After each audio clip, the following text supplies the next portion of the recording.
बिल्कुल ठीक कह रहे हो यार। इन्हें पिछले साल यार हमें बहुत तंग करा, इसके साथ ऐसे होने चाहिए। समझदार बता रही है हमें, साले हम बहुत तकड़े समझदार निकलेंगे।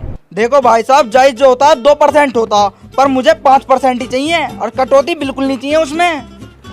अस्सलाम वालेकुम। वालेकुम अस्सलाम। और कैसा आना हुआ? जाहिद भाई हमारी एक फैक्ट्री है, उसे बिकवाओ यार। अरे भाई साहब, अगर तुम कल आ जाते तो फैक्ट्री अब तक तुम्हारी बिक चुकी होती। वो कैसे?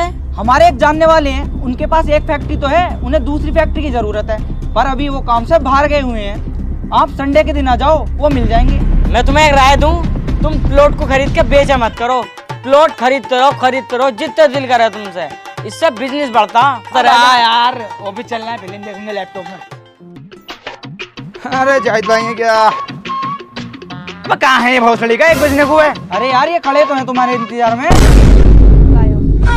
मालिक सलाम अलैकुम।